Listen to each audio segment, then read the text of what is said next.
काल भैरव का यह दिव्य मंत्र आपकी हर समस्या को, बुरी बाधा को खत्म करने की शक्ति रखता है प्रिय भक्तों। जी हाँ, जो शत्रु आपको तंत्र मंत्र की शक्ति द्वारा आपको नुकसान पहुंचाना चाहता है, बिना वजह के आपको परेशान करता रहता है, तो भगवान काल भैरव आपको हर संकट से, बुरी शक्तियों से बचाएंगे, आपकी सुरक्षा करेंगे। शास्त्रों में भी बताया गया है कि जिस मंत्र का सच्चे भाव से जो भी भक्त 108 बार जाप करता है, तो आपके शत्रु ही नहीं बल्कि जीवन की हर समस्या, हर बाधा, भय स्वतः ही खत्म होने लग जाते हैं। यह मंत्र इतना प्रभावशाली है कि शीघ्र ही आपकी सारी मनोकामना पूर्ण हो जाएंगी। बस आपको सारी चिंताओं को छोड़कर भगवान काल भैरव का ध्यान करते हुए इस मंत्र का जाप करना है। मंत्र को पूरा श्रवण कीजिएगा, वीडियो को लाइक कीजिएगा और कमेंट में अपनी समस्या, अपनी परेशानी और इस मंत्र को श्रवण करने के बाद आपको क्या महसूस हुआ बताइएगा जरूर कमेंट में।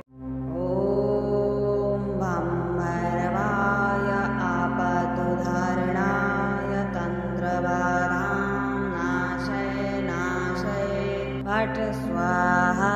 ॐ भं भैरवाय आपदुद्धारणाय तन्त्रबाधां नाशय फट् स्वाहा। ॐ भं भैरवाय आपदुद्धारणाय तन्त्रबाधां नाशय फट् स्वाहा।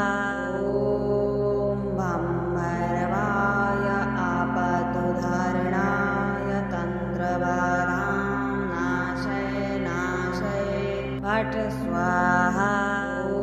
ॐ भं भैरवाय आपदुद्धारणाय तन्त्रबाधां नाशय फट् स्वाहा।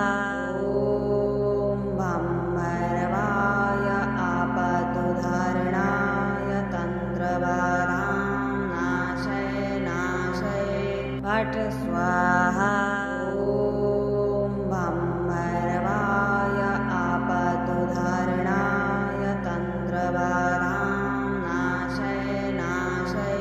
फट् स्वाहा। ॐ भं भैरवाय आपदुद्धारणाय तन्त्रबाधां नाशय फट् स्वाहा। ॐ भं भैरवाय आपदुद्धारणाय तन्त्रबाधां नाशय फट् स्वाहा।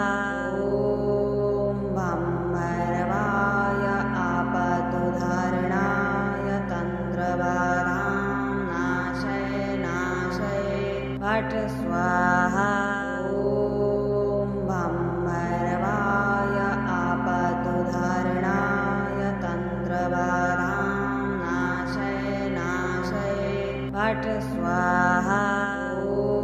ॐ भं भैरवाय आपदुद्धारणाय तन्त्रबाधां नाशय फट् स्वाहा।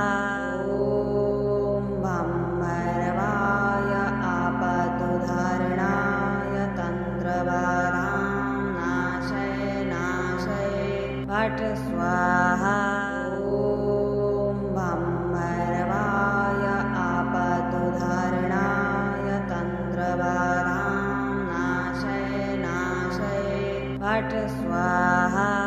ॐ भं भैरवाय आपदुद्धारणाय तन्त्रबाधां नाशय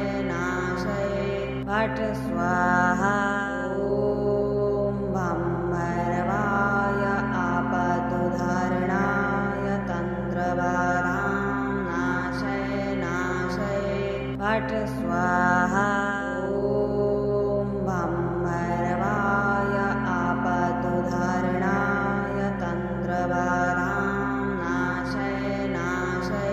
फट् स्वाहा।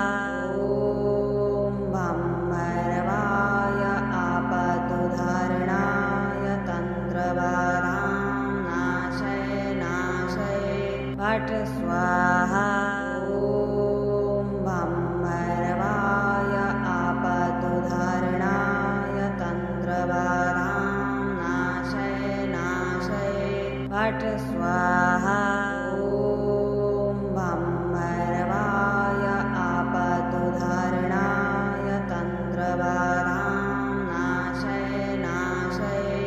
भट स्वाहा ॐ भं भैरवाय आपदुद्धारणाय तन्त्रबाधां नाशय भट स्वाहा ॐ भं भैरवाय आपदुद्धारणाय तन्त्रबाधां नाशय भट स्वाहा ॐ भं भैरवाय आपदुद्धारणाय तन्त्रबाधां नाशय भट स्वाहा ॐ भं भैरवाय आपदुद्धारणाय तन्त्रबाधां नाशय भट स्वाहा ॐ भं भैरवाय आपदुद्धारणाय तन्त्रबाधां नाशय भट स्वाहा ॐ भं भैरवाय आपदुद्धारणाय तन्त्रबाधां नाशय भट स्वाहा ॐ भं भैरवाय आपदुद्धारणाय तन्त्रबाधां नाशय भट